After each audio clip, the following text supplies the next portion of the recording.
All India Radio presents Morning News.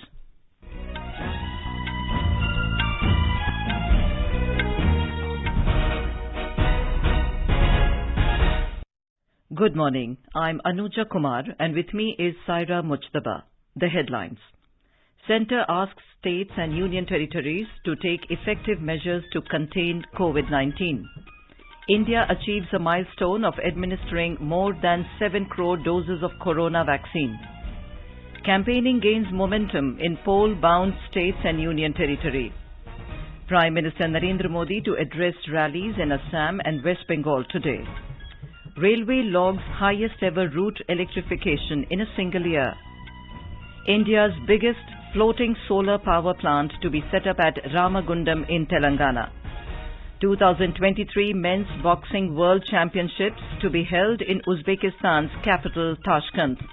And in tennis, Ashley Barty to clash with Bianca Andreescu in the women's singles final of Miami Open today.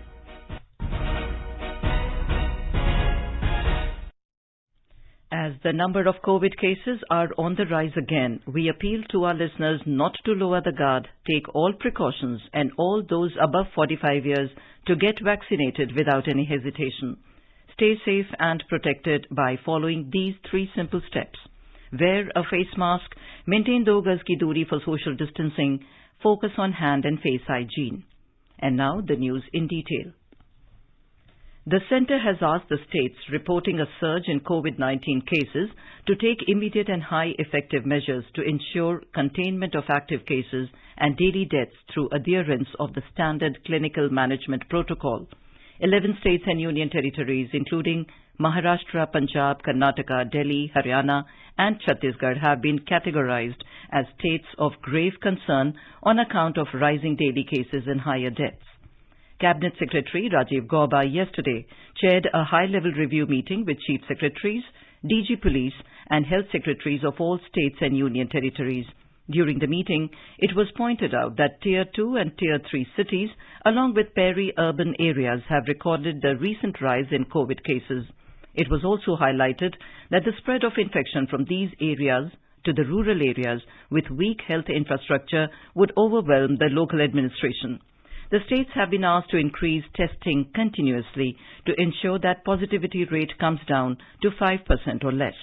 Focus on ensuring RT-PCR tests should comprise 70% of total tests and setting up of containment zones and micro-containment zones to break the chain of transmission were also advised.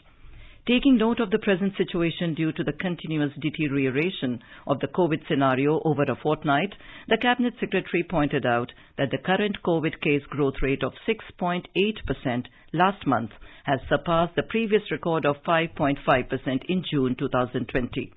The country also reported 5.5% growth rate in daily COVID deaths in this period. India has recorded a milestone in COVID-19 vaccination with administration of over 7 crore vaccine doses. The country has also administered the first dose to more than 6 crore beneficiaries. The Health Ministry said so far a total of 7,618,026 vaccine doses have been given to the beneficiaries. Yesterday, over 12,76,000 vaccine doses were given till 8 p.m. on the 77th day of the nationwide COVID-19 vaccination. In a significant step to exponentially expand the countrywide vaccination drive, the centre has decided to operationalize both public and private sector COVID vaccination centres on all days this month. The centre has written to all the states and union territories and asked them to make necessary arrangements to provide COVID vaccination in these centres on all days of the month, including gazetted holidays. Meanwhile, COVID-19 vaccination for persons above 45 years of age is gaining momentum. India's immunization drive, which began on the 16th of January this year, is the world's largest vaccination program. Healthcare and frontline workers got inoculated first. Then it was extended to people over 60 years of age and people with comorbidities. And from yesterday onwards, people above the age of 45 and without any comorbidities are being given the jabs. Talking to AIR, Dr. Anup Marar of Orange City Hospital and Research Centre in Nagpur said that COVID-19 is preventable. लोगों को ये समझ आना चाहिए ये बीमारी बिल्कुल preventable है। जो सरकार बोल रही है आपने उतना ही करना है कि आप जरूरत के समय बाहर निकले, आप मास्क पहने रहे, आपने अगर सोशल डिस्टेंसिंग मेंटेन करके रखा या हाथ धोए, साबुन से धोए या सैनिटाइज किए बिना हाथ से अपने चेहरे या नाक को हाथ न लगाए, इतने से ही ये बीमारी दूर रह सकती है। जो यंगस्टर्स हैं जो बाहर घूमते रहते हैं, इन लोगों को ये पता नहीं कि वो तो इम्यून रह सकते पर वो घर में अपनी बीमारी लेके जा रहे हैं और जो हाई रिस्क ग्रुप को फैला रहे हैं उसके कारण ही ये सेकेंड लहर जो दिख रही है इसी के कारण हुई है। In the wake of growing cases of COVID-19 infection, the Uttar Pradesh government has decided to close all the schools from classes 1 to 8 in the state till 11th of April. Chief Minister Yogi Adityanath has instructed officials to maintain an effective system of prevention and treatment for the corona infection. He said all types of resources are available in adequate quantity in the state to control and treat COVID-19. The Chief Minister has instructed to maintain special vigilance in the districts of Lucknow, Kanpur Nagar, Meerut, Varanasi, Prayagraj, Ghaziabad and Agra. In the last 24 hours, 2,967 new COVID cases were reported in the state, out of which more than 900 were found in state capital Lucknow alone. This is the highest increase of patients in one day in recent times. In Bihar, active cases of COVID-19 are sharply rising, with 662 new cases being reported in the last 24 hours. With this, active cases in the state have mounted to 2,363. Maximum 958 active cases are from Patna, followed by Bhagalpur and Jahanabad. Health Minister Mangal Pandey said containment zone will be made in those areas from where more cases are being reported. However, COVID-19 recovery rate is 98.52% in Bihar, with 2,62,733 patients recovering from the infection in the state so far. Over 1,74,000 people were vaccinated yesterday. Over 32,19,000 people have so far been vaccinated in the state. The state government has instructed to intensify vaccination in those areas where more fresh cases are coming up. Gujarat government has said that the state has sufficient stock of remdesivir injections for the treatment of COVID-19 patients. Food and Drug Commissioner Dr. H.G. Koshia said that sufficient stocks of remdesivir have been made available to the Ahmedabad, Surat, Vadodara and Rajkot municipal corporations. He said that more than 38,000 injections are in stock. More from our Ahmedabad correspondent. Gujarat has recorded 2,640 new cases of COVID-19 during the last 24 hours. 2,066 patients have been recovered and discharged from the various hospitals. Maximum 621 new cases have been reported from Ahmedabad, while Surat recorded 506 new cases. Meanwhile, Surat Municipal Corporation has confirmed the detection of a highly infectious new strain of coronavirus. According to the sources, it penetrates into lungs faster due to increased multiplication and causes pneumonia speedily. At the other end, the vaccination drive is running in full swing. More than 4,40,000 persons were vaccinated in the state yesterday. Yogesh Pandya, AR News, Ahmedabad. Maharashtra Chief Minister Uddhav Thackeray has said that in order to contain rising COVID cases, strict restrictions will be announced in a few days. Various festivals, celebrations will be prohibited in order to avoid crowding. He clarified that the lockdown is not the solution, but necessary decisions will be taken to save the lives of citizens. Maharashtra's coronavirus tally recorded a surge of 47,827 new cases yesterday. Our Mumbai correspondent has filed this report. In many districts of Maharashtra, a record number of cases are registered on a daily basis. Active cases have crossed the previous highs recorded in the month of September-October 2020. But Kolhapur district can be said to be able to contain the spread of infection this time. Yesterday, 164 patients registered in the district, out of which 54 are in the city. It has less than 1,000 active cases and new cases are also low as compared to other districts. Ratnagiri, Sindhudurga and Gadchiroli also have less than 1,000 active cases. Last month, due to sudden rise in new cases, Health Ministry has to send a special team for Akola and Amravati districts. Jeevan Bhavsar, AR News, Mumbai. The government of Karnataka has issued a new set of guidelines to contain the surge in COVID-19 cases in the state. According to the new set of restrictions imposed, gyms and swimming pools will be shut down and theatres will allot only 50% seats.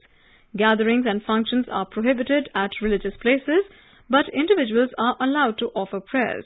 No rallies, dharnas or fairs will be allowed till 20th of April. The order also suspends physical offline classes from the 6th to 9th standards, but classes will continue for those in classes 10th and 12th standard. However, physical attendance is not mandatory. Boarding schools and residential hostels will remain closed except for those in 10th to 12th standard. The positivity rate for the day shot up to 4.19% from 3.65% on Thursday. You are listening to the morning news on All India Radio. A reminder of the headlines before we move on. Centre asks states and union territories to take effective measures to contain COVID-19. India achieves a milestone of administering more than 7 crore doses of corona vaccine. Campaigning gains momentum in poll-bound states and union territory. Prime Minister Narendra Modi to address rallies in Assam and West Bengal today. Railway logs highest ever route electrification in a single year. India's biggest floating solar power plant to be set up at Ramagundam in Telangana. 2023 Men's Boxing World Championships to be held in Uzbekistan's capital, Tashkent. And in tennis, Ashley Barty to clash with Bianca Andreescu in the women's singles final of Miami Open today. For quick news updates round the clock, follow us on our Twitter handle @AIR News Alerts. Campaigning for the next phase of assembly elections in West Bengal reached its feverish peak as senior BJP leader and Prime Minister Narendra Modi and Trinamool Congress leader and Chief Minister Mamata Banerjee will address rallies in the same districts today. More from our Kolkata correspondent. Bharatiya Janata Party is leaving no stone unturned to oust the decade-old Trinamool Congress government from power in West Bengal, and it is evident from the back-to-back campaigning schedules of the topmost leaders of the party. After Home Minister Amit Shah, Prime Minister Narendra Modi is scheduled to visit the state again within a short span. He will be addressing 2 rallies in Hooghly and South Chobbish Parganas this afternoon. Ruling Trinamool Congress is mostly banking on the charisma and popularity of party supremo Mamata Banerjee, usually addressed as Didi, to remain in power. She will be addressing 3 rallies in South Chobbish Parganas and another one in Hooghly, along with a roadshow in Howrah. On the other hand, leaders of Sangyukta Morcha, the alliance of left parties Congress and ISF, will be attending roadshows at Chonditala and Shingur of Hooghly, while Congress leader Adhir Ranjan Chaudhary will be addressing a rally at Bosirhat and a roadshow at Panihati in North Chobbish Parganas. Madhuparna Dhar Chaudhary for AIR News, Kolkata. In West Bengal, all eyes are on the Baruipur Paschim Assembly segment of South 24 Pargana district in the Assembly elections. Polling on this seat will be held in the third phase on the 6th of April. Senior Trinamool Congress leader and Speaker of West Bengal Assembly, Bimon Banerjee, is toiling hard for his third consecutive victory. More from our correspondent. In this year's assembly elections, BJP and CPM have pitted new candidates against the Trinamool nominee. Devopam Chattopadhyay is the fresh face from BJP, whereas CPM has exuded its confidence in 39-year-old Muhammad Lahak Ali. A high polling turnout constituency, Baraipur Paschim has a previous trend of direct contest of winner and first runner-up. On the other hand, sidelining the rest of the contestants. In 2016 assembly elections, over 90% of total polled votes went to the kitty of winner and the first runner-up. Viman Chatterjee had defeated CPM candidate Saifuddin Khan by a comfortable margin of more than 36,000 votes. Dharmendra Kumar Rai, AIR News, Baraipur, South 24 Pargana. Prime Minister Narendra Modi will address an election rally at Tamulpur in Assam today.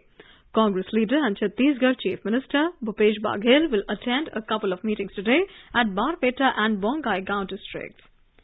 In Assam, East Kokrajhar has become one of the most attractive constituency with the arrival of several star campaigners. This seat is likely to see a straight fight between the NDA and Mahajot. Prime Minister and senior BJP leader Narendra Modi has recently addressed an election rally at Kokrajhar. After the creation of the Bodoland Territorial Area District and now Bodoland Territorial Region, Kokrajhar has become one of the most important places of political importance. Polling will be held on the 6th of this month. A report. Senior BPF leader and minister in the Sonowal government, Pramila Rani Brahma, is representing the East Kokrajhar seat for the last 30 years. In 2016, she defeated her nearest rival with a margin of 40,000 votes. This time, BPF is in coalition with the Congress. The NDA has fielded former student leader Lawrence Islary in UPPL ticket. The close associate of UPPL chief Pramod Boro, Mr. Islary left the All Bodo Students Union and has joined active politics after the signing of the BTR Accord. Promila Rani Brahma is facing a tough challenge from Lawrence Islary, backed by star-studded campaigners of the BJP. However, BPF President Hagrama Mohilari, along with senior Congress leaders, are also making all-out efforts to retain the seat. Manas Pratim Sharma, AR News, Guwahati. The Election Commission has barred senior BJP leader and Assam Minister Himanta Biswa Sarma from holding any poll campaign and media interaction for 48 hours over the violation of Model Code of Conduct. He has been barred with immediate effect. The Commission has condemned his remarks in which the leader had threatened Bodoland People's Party chief Hagrama Mohilari. The Congress had approached the Commission over his remarks, following which the poll body had issued a notice to him. In its order, the poll panel found Mr. Sarma's reply unsatisfactory. The Election Commission has suspended 2 security officials in Assam EVM controversy. The action has been taken against them for leaving behind the stranded polling party and not ensuring their safe arrival at the destination. The poll panel took the action on the basis of report of the special observer over the incident. The Commission has already suspended 4 poll officials, including the presiding officer responsible for the lapses. In the report, the special observer said there was no deliberate or malafide intention in the incident aimed to disrupt the polling process. The poll body has also ordered for a re-poll at polling station number 149 in Assam's Ratabari Assembly constituency in Karimganj district. In Kerala, with just 2 days left to end the public campaign for the assembly elections, all major fronts are intensively campaigning with full vigour and enthusiasm. All the necessary election preparations are also underway for the assembly polls on the 6th of April. We have more from our Thiruvananthapuram correspondent. As the state is in the final phase of campaigning, all the 3 major fronts are ensuring the presence of their national leaders. Union Home Minister Amit Shah, Union Ministers Nirmala Sitharaman, Smriti Irani and Prahlad Joshi will arrive in Kerala today for NDA campaign. Congress leader Rahul Gandhi will participate in various election campaigns of UDF today. Senior national CPM leaders are also actively campaigning in various constituencies for LDF. All the major fronts are making every effort to popularize their election manifestos. Meanwhile, on account of COVID pandemic, the Election Commission banned the Kalasha Kutta this time, which is the mass campaigning of party workers in the last hours of public campaign in the center of a town or city. The Commission instead permitted campaigning till 7 p.m. on Sunday. Mayusha for AR News from Thiruvananthapuram. In Tamil Nadu, electioneering in all the 234 constituencies comes to a close tomorrow at 7 in the evening. The state goes to a single-phase poll on the 6th of this month. By-polls for the lone Kanyakumari Lok Sabha seat will also be held on the same day. The constituency fell vacant after the demise of Congress MP Vasant Kumar. More from our Chennai correspondent. Senior BJP leader and Union Home Minister Amit Shah will have roadshows in Chennai and Tirunelveli for garnering vote for his alliance partners. Senior ADMK leader Chief Minister Palanichami is campaigning at Salem. DMK leader MK Stalin is visiting constituencies at Chennai and surrounding areas.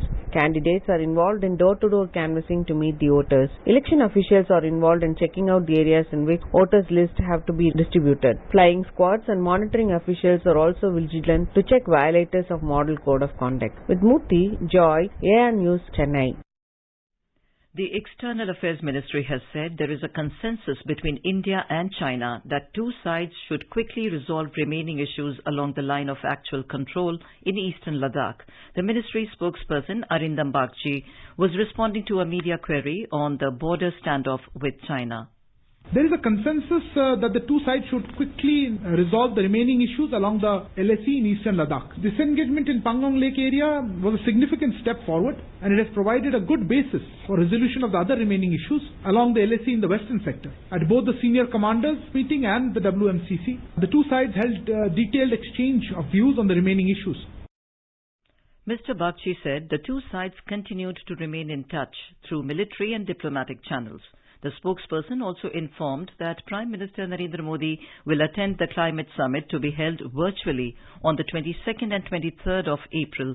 US President Joe Biden had invited Mr. Modi for this summit, and the Prime Minister has accepted the invitation. Indian Railways has logged highest ever electrification of sections covering over 6,000 route kilometre in a single year during 2020-21. Despite COVID-19 pandemic, it has surpassed the previous highest of over 5,000 route kilometre achieved in 2018-19. Indian Railways has given a lot of emphasis on electrification in the recent years to reduce the country's dependence on imported petroleum-based energy. More than 5 times electrification was achieved in the last 7 years as compared to 2007-14. It has also commissioned a record 56 traction substations during 2020-21 as against previous best of 42, which shows an improvement of 33%. Some of the major sections electrified by the Indian Railways over the years include Mumbai-Howrah via Jabalpur, Delhi-Darbhanga-Jayanagar and Chennai-Trichy. The Ministry of Railways said that Railways has planned to fully electrify its tracks by December 2023. Total rail electrification would contribute to the goal of net zero emissions by 2030 by drawing its entire electrical load from renewable energy sources. The Indian Railways will start the services of 71 unreserved mail and express trains from Monday. In a tweet, Railways Minister Piyush Goyal said these trains will ensure safe and comfortable journey for the passengers. A weekly Rajdhani Superfast special train will also be run between Hazrat Nizamuddin and Sikandrabad from tomorrow. India's biggest floating solar power plant with a capacity of 100 megawatt will be set up at Ramagundam in Telangana. The project, expected to be opened in May, is being set up at Ramagundam Thermal Power Plant Reservoir. The solar project is commissioned by the National Thermal Power Corporation, NTPC. The project, which is estimated to cost around 423 crore rupees, will have 4.5 lakh photovoltaic panels. The solar panels will cover 450-acre area of the reservoir and can be expanded in the future. NTPC's efforts to set up floating solar power projects are aimed at reducing its carbon footprints and accelerate its green energy production to 30% of its capacity. The world's largest solar power plant with 600 megawatt capacity is being set up on Omkareshwar Dam on Narmada River in Madhya Pradesh. The project, costing 3,000 crore rupees, is expected to start power generation only by 2022-23. The Central Board of Secondary Education, CBSE, has decided not to reduce the syllabus for the students of classes 9th to 12th for academic year 2021-22. The board has released the new syllabus in which the chapters and topics that were removed in the last academic year have been restored for the upcoming academic session 2021-22. Official sources said the reduction in the syllabus was a one-time measure only for the 2021 board exams. Last year, CBSE had rationalized the syllabus by up to 30% for classes 9th to 12th for the year 2020-21 to reduce the course load of the students in view of COVID-19 pandemic. The students who studied the reduced syllabus will appear in exams in May-June this year. In Jammu and Kashmir, Shri Amarnath Ji Yatra, scheduled to commence on 28th of June this year, is likely to receive a footfall of about 6 lakh pilgrims who would pay their obeisances at the Holy Cape Shrine in South Kashmir Himalayas. The 2023 Men's Boxing World Championships will be held in Uzbekistan's capital Tashkent. The International Boxing Association announced yesterday. AIBA President Umar Kremlev confirmed Tashkent as the host city during a visit to Uzbekistan. The city of Tashkent is awarded the 2023 IBA Men's Boxing World Championships after the successful bid presentation by the Boxing Federation of Uzbekistan. Former world champion Meerabao Chanu will lead the Indian challenge in women's 49 kg category at the upcoming Asian Weightlifting Championships to be held at Tashkent in Uzbekistan from April 16th to 25th. While 26-year-old Meerabai is the star attraction in the women's category, the 18-year-old Jeremy Lalring-Nua is the best bet in men's section. He will compete in the 67 kg category. The competition was postponed in 2020 due to the global pandemic and was rescheduled for 2021. In Miami Open tennis tournament, Ashley Barty to clash with Bianca Andreescu in the women's singles final today. Defending champion and world number 1 Ashley Barty comfortably defeated Elina Svitolina 6-3, 6-3 in the semis to seal her berth in the finals. In a men's singles semi-final, Italian teenager Yannick Sinner defeated Spaniard Roberto Bautista Agut 5-7, 6-4, 6-4 to reach his first career ATP Masters 1000 final. In another men's singles semi-final, Hubert Hurkacz pulls off an emphatic straight-set upset of Andrei Rublev 6-3, 6-4 to reach the final. Hurkacz will now face Yannick Sinner in the finals tomorrow. Now let us take a look at the weather forecast for today. The national capital Delhi is likely to have a maximum temperature of 35 degrees Celsius. It recorded a minimum of 15 degrees. Mumbai, with a mainly clear sky, is expected to witness a maximum temperature of 35 degrees Celsius, while it registered a minimum of 24 degrees. Chennai will have heat wave conditions with maximum temperature of 42 degrees Celsius from the minimum of 29 degrees Celsius. Kolkata will have partly cloudy sky. Maximum temperature is expected to be 36 degrees Celsius with minimum temperature recorded at 27 degrees Celsius. Srinagar will have mainly clear sky. The maximum temperature is expected to be around 23 degrees Celsius, while the minimum will be 4 degrees. Jammu, with a mainly clear sky, will see the temperature rising up to nearly 32 degrees Celsius from a minimum of 13 degrees. Leh may have a partly cloudy sky with maximum temperature rising up to 11 degrees Celsius. The minimum was -4 degrees. Gilgit is expected to have 26 degrees Celsius as an upper limit of temperature amid mainly clear sky. It recorded a minimum of 12 degrees. Muzaffarabad will have a mainly clear sky becoming partly cloudy towards afternoon or evening. The temperature will rise from a minimum of 19 degrees Celsius to an upper of 32 degrees. Dehradun will have clear sky with a maximum temperature of around 31 degrees, moving from a minimum of 14 degrees. And now an overview of today's newspapers. The Indian Express on its front page headline reports, States start moving to contain surge.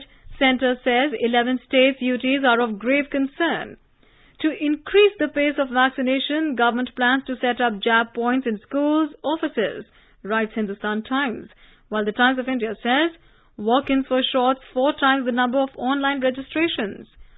Business Standard, quoting the government, writes, no export ban on COVID-19 vaccines. More women go big on gig during pandemic, observes the Economic Times, as number of women taking up gig jobs in sales, customer services has nearly doubled since COVID outbreak. Another headline in Times of India writes, IIT Delhi keeps promise, reduces its carbon footprint by over 50%. The Statesman reports, Modi accepts Biden's invite for climate summit on 22nd April. And finally, first state-of-the-art jail to open in Solan district of Himachal with an industrial kitchen and semi-automatic cooking system, making reformal steps towards prison reforms, reports the Tribune. And now, before we end the bulletin, the headlines once again. Centre asks states and union territories to take effective measures to contain COVID-19. India achieves a milestone of administering more than 7 crore doses of corona vaccine. Campaigning gains momentum in poll-bound states and union territory. Prime Minister Narendra Modi to address rallies in Assam and West Bengal today. Railway logs highest ever route electrification in a single year. India's biggest floating solar power plant to be set up at Ramagundam in Telangana. 2023 Men's Boxing World Championships to be held in Uzbekistan's capital Tashkent. And in tennis, Ashley Barty to clash with Bianca Andreescu in the women's singles final of Miami Open today. And with that, we end the morning news. Have a nice day.